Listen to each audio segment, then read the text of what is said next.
शिवाजी दादांचे तुम्ही कट्टर कार्यकर्ते आहात. दादा राष्ट्रवादीत गेल्यानंतर तुम्ही शिवसेनेत कसे काय? लोकांना हा खरं प्रश्न पडलाय. पंचायत समिती सभापती होतो. पंचायत समिती इमारती बाबतीत काय विषय होते ते आम्ही निश्चितपणे त्यावेळेस आम्ही सांगितले, इमारत सगळ्यात झाल्या पाहिजेत, पंचायत समिती पण झाली पाहिजे, प्रशासकीय इमारत पण झाली पाहिजे, मोजणी ऑफिसची इमारत झाली पाहिजे. करत असताना त्यावेळेस राष्ट्रवादीचे आमचे वाद झाले. कारण हे माशे जर आपण निवडून दिले तर ते आपल्या परत मतदारसंघात 5 वर्ष गायब खासदार म्हणून त्यांच्याकडे बघावं लागेल.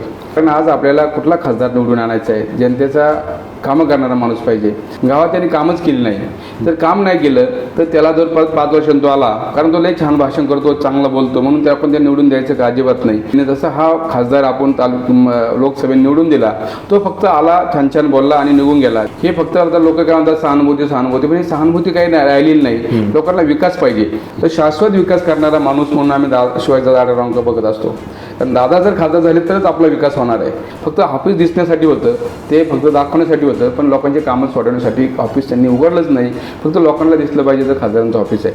यांनी जर ठरवलं जरा हा मतदारसंघ समजा आमच्या शिवसेनेच्या वाट्याला वाटाघाटीमध्ये जर आला, संधी दिली तर संधीचं सोनं 100% करणार. तुम्ही विधानसभेला इच्छुक आहात? हा, इच्छुक राहू शकतो. जर संधी दिली तर संधीचं सोनं 100% करणार.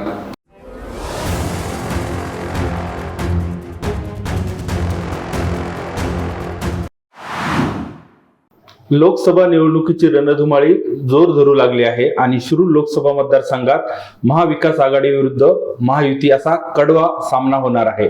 आता महाविकास आघाडीकडून खासदार अमोल कोल्हे आणि महायुतीकडून माजी खासदार शिवाजीराव आढळराव पाटील असा तगडा सामना शिरूरच्या मैदानात आपण पाहणार आहोत. पण नक्की या मतदारसंघात राजकारण कसं चाललंय, निवडणुकीचे तंत्र कसं वापरलं जातं, आज आपल्या सोबत आहेत शिवसेना शिंदे गटाचे जिल्हाध्यक्ष भगवान पोखरकर. नमस्कार. नमस्कार. हेड टाइम्स मध्ये आपलं स्वागत. खरं तर शिवाजीराव पाटील महायुतीकडून लढवत आहेत. त्यांनी राष्ट्रवादी प्रवेश करून घड्याळाच्या चिन्हावरती आता शिरूरच्या आखाड्यात ते उतरलेत. महायुतीचा घटक पक्ष म्हणून शिवसेना शिंदे गट आहे. कसं प्रचाराचं तंत्र कसं आहे मतदारसंघात, काय सांगाल तुम्ही? प्रथमतः मी तुमच्या चॅनलचं अभिनंदन करतो. विशेष म्हणजे ज्यावेळेस महायुतीच्या जागा वाटप झालं आणि जागा वाटपामध्ये ही जागा राष्ट्रवादीच्या वाट्याला गेली. खासदार शिवाजी आढळराव पाटील हे गेले 5 वर्ष म्हणजे ज्यावेळेस मतदारसंघात हारले तरी सुद्धा ते गेले 5 वर्ष काम चालू ठेवलं. कोरोना काळ असेल किंवा सगळेच लोकांच्या सुखदुःखात त्यांनी काम चालू ठेवलं. लोकांच्या कुठल्या अडीअडचणी असतील ते सोडवण्याचं काम केलं. त्याच्यानंतर ही जागा राष्ट्रवादीला गेल्यानंतर सुद्धा कुठल्याही चॅनलमध्ये कुठल्याही याच्यामध्ये करत असताना राष्ट्रवादीला ही जागा गेल्यामुळं शिंदे साहेबांनी सांगितलं, देवेंद्र फडणवीस साहेब असतील, पाहिजे यांच्यातून ही जागा शिवाजी आढळराव दादांना वाट्याला म्हणजे त्यांनी प्रवेश केला आणि ही जागा त्यांच्या वाट्याला आलेली आहे. तुमचं शिवसेनेचं प्रचाराचं कसं तंत्र आहे, म्हणजे कसा सहभाग, रुटीन कसं प्रचाराचं चालू आहे? प्रचार आता आमच्या काही ठिकाणी पश्चिम भागात काही दौरे झालेत, पूर्व भागात काही दौरे झालेत. ज्यावेळेस शिवाजी आढळराव दादांच्या माध्यमातून मोठे मोठे गाव ज्या ज्या ठिकाणी गाव भेट दौरे चालू आहेत किंवा आमच्या कार्यकर्त्यांच्या माध्यमातून राष्ट्रवादी असेल, भाजप असेल का आमचा शिवसेना असेल, प्रत्येक गावामध्ये जाऊन वैयक्तिक भेटीगाठी असेल, भोंगडी बैठका असेल, तेथे जाऊन लोकांना आम्ही सांगतोय. कारण आज आपल्याला कुठला खासदार निवडून आणायचा आहे? जनतेचा कामं करणारा माणूस पाहिजे. आता तुम्हाला एक साधं उदाहरण देतो. समजा एखाद्या गावामध्ये सरपंच निवडून आपण दिला, कारण तो पहिल्यांदा निवडून दिला, लोकांनी सांगितलं बा चांगला कार्यकर्ता आहे, चांगला आहे म्हणून लोकांनी त्याच्यावर विश्वास ठेवला.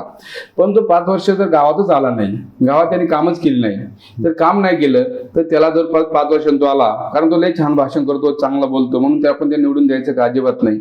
गावात लोक सांगतील आता तुम्ही भरपूर आता आमचं फसवलंय, आमच्या गावात काही कामं केली नाही, आमचं गाव मागं नेलं. तसंच आता त्याच पद्धतीने जसं हा खासदार आपण लोकसभेत निवडून दिला, तो फक्त आला, छान छान बोलला आणि निघून गेला. ज्या माणसांनी त्याला मतदान दिलं, ज्या लोकांनी मतदारांनी त्याला मतदान दिलं, आता तीच लोक त्याच्या विरोधात येतात. ते लोक त्याला चांगल्या गावागावामध्ये काय बोलतात, बाबा तू आमच्या गावात काय काम केलं, तेव्हा आम्ही तुमच्या मागे काम करणार नाही. हे फक्त आता लोक काय म्हणतात सहानुभूती, पण ही सहानुभूती काही राहिलेली नाही. लोकांना विकास पाहिजे. आता मला तुम्हाला सांगायचंय, पुन्हा नाशिक हायवे आपण पाहतोय किंवा शिक्रापूर हायवे पाहतोय, ह्या 5 वर्षाच्या काळात 1 इंचही वाढला नाही. किंवा आता ते सांगतात मी बायपास केले. बायपास कोणी केले हे सगळ्या जनतेला माहिती आहे. दादांच्या माध्यमातून सगळे बायपास चालू झाले, त्याचं सगळे टेंडर रेकॉर्ड काम चालू झाली होती. यांना वाटतं यांच्या काळात कामं चालू झाली, मी यांनी काही कामं काय केलेली नाहीत ती. पण आता हे फक्त चुकीचं श्रेय कुठेतरी लोकांना जनतेची दिशाभूल करायची, जनतेला काही चुकीच्या पद्धतीने सांगायचं आणि सांगत असताना कुठेतरी चुकीचं पद्धतीने सांगून लोकांची दिशाभूल करून हे आता लोक त्यांना काही बोलणार नाही. त्यामुळे जनतेच्या मनातला खासदार म्हणून दादांनी आता विशेष म्हणजे सांगायचं कोरोना काळात सुद्धा हे स्वतः डॉक्टर होते, यांनी काही काम केलं नाही. दादांचं वय ते नुसतं म्हणतात मी यांची वयाचं हे करतो, वयाचं ते करतो, पण यांचं ते काही चुकीच्या पद्धतीने कुठेतरी बोलून दादांनी मतदारसंघामध्ये कोण समजा बाहेरचे लोक असतील त्यांना धान्याचं किट द्या किंवा त्यांना कुठलं सॅनिटायझर द्या, कोणाला काही अडचण असेल त्या ठिकाणी जाऊन धान्य मला वाटतं बऱ्याचशा ट्रक त्यांनी धान्य वाटलं. पण यांनी कुठं साधा स्वतःचा खासदार सुद्धा स्वतःचा खासदार निधी सुद्धा त्यांनी कुठल्या आरोग्याला कधी वापरला नाही. वापरला असेल तर तो कुठेतरी किरकोळ पद्धतीने मी स्वतः पंचायत समिती सभापती होतो, मी त्यांना मी स्वतः त्यांना फोन केलेले असतील किंवा कॉल रेकॉर्ड सुद्धा त्यांनी काढले, त्यांना बघायला मिळतील. ते त्यांना कधी फोन केला आणि त्यांनी आम्हाला काही मदत केली खेड तालुक्याला असं कधी आम्हाला जाणवलं नाही. किंवा विकास कामाबद्दल सांगायचं म्हणलं तर विकास कामं सुद्धा आमच्या खेड पासून भीमाशंकर पर्यंत सुद्धा कुठे जावा कुठला निधी टाकला नाही. काही काही गावाची लोक सरपंच करायचे. समजा वाडागावचा आमच्या सरपंचांनी फोन केला म्हणलं अरे आमचं एवढं मोठं गाव आहे बाबा खासदार साहेब, आमच्या गावात निधी द्या, बाजारपेठ आहे. ते नुसतं म्हणा करतो ऑफिसला आहे, पण त्यांचं ऑफिस कायम 24 तास बंद म्हणलं ते चालतंय. फक्त ऑफिस दिसण्यासाठी होतं, ते फक्त दाखवण्यासाठी होतं, पण लोकांचे कामं सोडवण्यासाठी ऑफिस त्यांनी उघडलंच नाही. फक्त लोकांना दिसलं पाहिजे तर खासदारांचं ऑफिस आहे. ते सुद्धा स्वतः खासदार कधी ऑफिसमध्ये आले नाहीत. त्यांनी कधी सांगावं जनता दरबार भरलाय, कधीच नाही. पण शिवाजी आढळराव दादांनी गेले 20 वर्ष दर रविवारी जनता दरबार होते. हजारो लोक तिथे येतात, त्यांचं तोंड दिसत नाहीत पण तिथं गर्दी राहते. कोणाचा एमएससीबीचा प्रश्न असेल, कोणाचा पाण्याचा प्रश्न असेल, कुठल्या गावात पाणी योजनेचं काय चुकीचं पद्धतीने चाललंय, कोणाला पोलीस स्टेशनला फोन करायचे, पण तहसीलदारची कामं आडल्यात, ही सगळी कामं करतात. यांना कधी फोन माहित नाही. यांना साधं विचारलं ना एखादं गाव समजा आमचं कुठे गाव आहे किंवा धामणगाव कुठलं गाव आहे, विचारलं ना कुठल्या तालुक्यात समजा फोन केला त्यांना ती सुद्धा सांगतात. त्यांना विचारलं की हे गाव कुठल्या तालुक्यात येतं, इथपर्यंत त्यांना काही हे नाही. आता त्यापेक्षा सांगायचं म्हणतो डीपीडीसी मेंबर, मी डीपीडीसी मध्ये सुद्धा आहे. डीपीडीसी मिटिंगला ते बऱ्यापैकी गैरहजर होते, माझ्याकडे पुरावे सुद्धा आहेत. किंवा ज्या मिटिंगला आम्ही होतो त्या मिटिंगला कधी बोलले सुद्धा नाहीत का माझ्या मतदारसंघाची कामं केली पाहिजे.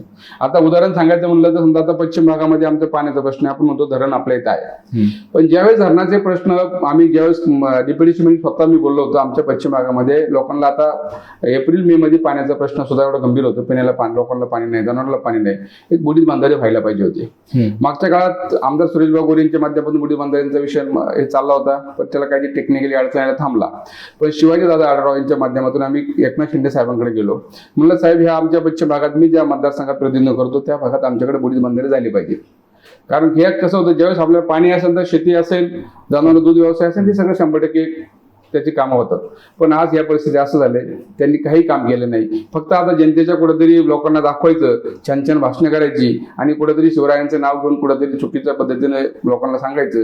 हे फक्त शिवरायांचं नाव घ्यायचं नाही, फक्त यांनी मालिकेमध्ये शिवरायांचं नाव घेऊन पैसे कमवायचं काम केलं. मालिका त्यांनी दुसऱ्याच्या वेळी काही काम नाही केलं. त्यांना फक्त वाटायचं शिवरायांचं नाव घेतलं की लोक भावनिक करायची, लोकांना सांगायचं मी शिवरायांचं फार मोठं करतोय.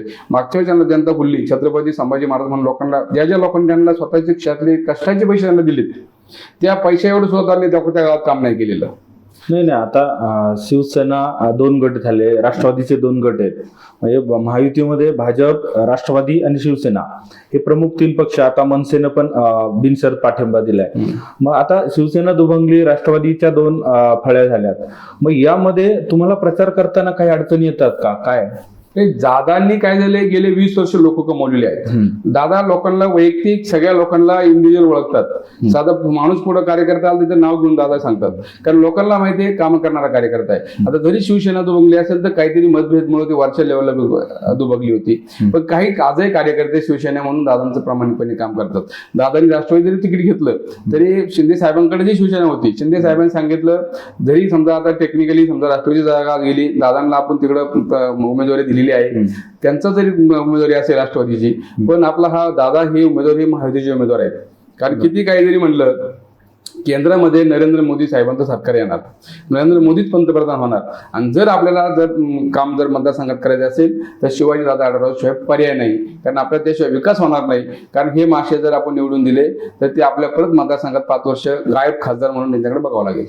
आता आपण थोडंसं स्थानिक लेवल विषय, तुम्ही राष्ट्रवादी आणि शिवसेना तसं पाहिलं तर गेल्या 20 वर्षापासून कडवा संघर्ष आहे खेड तालुक्याचा विचार केला आणि आता एकदम एवढं जुळून घ्यावं लागतंय, ते कसं घेतं, कसं मॅनेज होतं?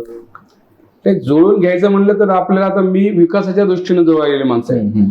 हा, तुमच्या बाबतीत तर अजून वेगळा विषय, ते कसं सांगाल तुम्ही? आता काय झालं, समजा आता मी पंचायत समिती सभापती होतो, पंचायत समिती इमारती बाबतीत काय विषय होते ते आम्ही निश्चितपणे त्यावेळेस आम्ही सांगितले, इमारत सगळ्यात झाल्या पाहिजेत, पंचायत समिती पण झाली पाहिजे, प्रशासकीय इमारत पण झाली पाहिजे, मोजणी ऑफिसची इमारत झाली पाहिजे, पोलीस स्टेशन झाले पाहिजे. तालुक्याला हे चांगला मोठा आपला तालुका आहे, एमआयडीसी मोठ्या प्रमाणात आहे, लोकसंख्या झपाट्याने वाढते, हे सगळ्या इमारती झाल्या पाहिजेत. पण ज्या ज्या इमारती मंजूर झाल्या त्या लवकर मंजूर करून ते 100% संपल्या पाहिजेत. तो सगळा हे करत असताना त्यावेळेस राष्ट्रवादीचे आमचे वाद झाले. निश्चितपणाने त्या वादात आम्ही एकनाथ शिंदे साहेबांनी आम्हाला सपोर्ट केला. ते सपोर्ट करून आमची इमारत आता पूर्ण जसं येईल, 5-6 महिन्यामध्ये आमचे कामही पूर्ण होऊन जाईल. आता हे करत असताना ज्यावेळेस आता लोकसभा इलेक्शन समोर आली, दादांचं आणि अमोल कोल्हेंचा विषय केला, तर शाश्वत विकास करणारा माणूस म्हणून आम्ही शिवाजीदादा आढळरावांकडे बघत असतो. कारण दादा जर खासदार झाले तरच आपला विकास होणार आहे. अमोल कोल्हे खासदार करून त्यांना काय आम्ही याचा विषय नाही, आणि राष्ट्रवादीचा जरी विषय असेल, पण आम्ही महायुती म्हणून एकनाथ शिंदे साहेबांचा शब्द करणारा आम्ही शिवसैनिक आहे. नाही, अजून एक लोकांना पडलेला प्रश्न आहे की मग शिवाजी दादांचे तुम्ही कट्टर कार्यकर्ते आहात, बरोबर, पहिल्यापासून. शिवाजीदादा शिंदे गटात गेले, तुम्ही पण त्यांच्यासोबत पहिल्यापासून होता. दादा राष्ट्रवादीत गेल्यानंतर तुम्ही शिवसेनेत कसे काय? लोकांना हा खरा प्रश्न पडलाय. नाही, शिंदे गटाचा विषयच नाही, आम्ही शिवसेनेमध्येच आहे. आम्ही काय कुठं शिंदे साहेबांसंग प्रवेश, काय शिंदे साहेबांनी काय कुठे प्रवेश केला असं काही नाही. माझा तुम्हाला प्रवेश पण दाखवा, तुम्हाला कुठे दिसणार पण नाही. मी शिंदे साहेबांबरोबर तरी म्हणजे शिवसेना धनुष्यबाणच आमचा आहे, आम्ही काही प्रवेश केलेला नाही. आता दादा धनुष्यबाणातून समजा तिकडे जरी गेले असेल, ते उमेदवारी माहितीची उमेदवारी अजितदादांनी, देवेंद्र फडणवीस आणि एकनाथ शिंदे साहेबांनी सांगितलं, आपल्याला शिवाजीदादा आढळराव पाटील हे काम करणारा माणूस आहे, शिरूर तालुक्याचा विकास करायचा असेल तर दादांना उमेदवारी दिली पाहिजे. आणि त्यांनी सांगितलं, त्यामुळे ते घड्याळाचं जरी असेल पण आम्ही प्रामाणिकपणे दादांचं काम, जरी शिवसेनेत असेल तरी प्रामाणिकपणे त्यांचं काम करतोय. अजून एक प्रश्न, महायुतीत घटक पक्ष भाजप आहे, भाजपमधले अतुल देशमुख याच्यातनं भाजपमधून बाहेर पडले, त्याला महायुतीला कितपत डॅमेज राहायचं झालं महायुती? त्यांनी काही फरक पडणार नाही. त्यांच्या मागे भाजपची अशी काही मोठी टीम गेलेली नाही, असं काही त्यांच्या मागे समजा असं झालंय भाजप ते पुढे घेऊन गेलेत असं काही नाही. त्यांचे इंटरनल वाद होते, त्यांनी सांगितलं मला भाजप पक्ष काय विश्वासात घेत नाही, अमुक घेत नाही. भाजपने त्यांना खूप काही दिली, तसं त्यांनी ऍक्च्युअली जायला नको होतं. भाजपने त्यांना ज्यावेळेस गिरीश बापट साहेब पालकमंत्री होते त्यावेळेस पण त्यांना खूप निधी दिला. चंद्रकांत दादा पालकमंत्री झाले, त्यांनी सुद्धा त्यांना खूप निधी दिला.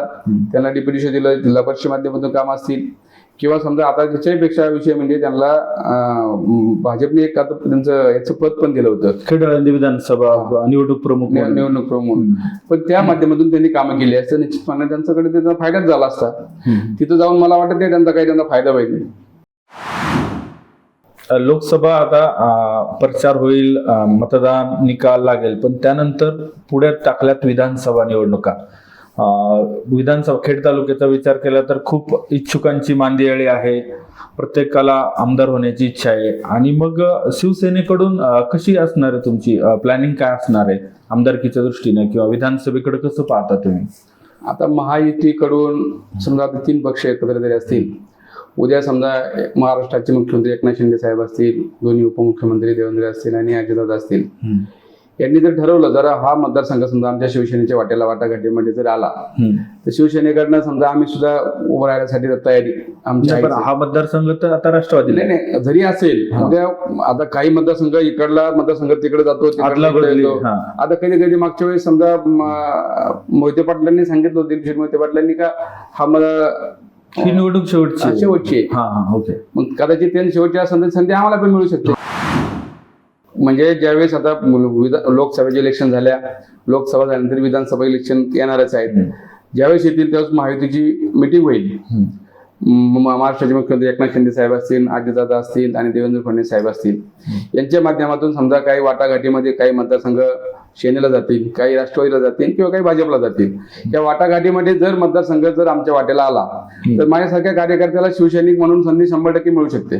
तुम्ही विधानसभेला इच्छुक आहात? हा, इच्छुक राहू शकतो. जर संधी दिली तर संधीचं सोनं 100% करणार. आपल्या सोबत होते शिंदे गटाचे शिवसेनेचे जिल्हा अध्यक्ष भगवान पोखरकर यांनी तालुक्यातील विकास कामं, महायुतीचं उमेदवाराची प्रचाराची रणनीती आणि यापुढचं विधानसभेसंदर्भातलं त्यांचं व्हिजन त्यांनी आपल्यासमोर मांडलं आहे. तुम्ही खेड टाइम्सला भेट दिली त्याबद्दल धन्यवाद.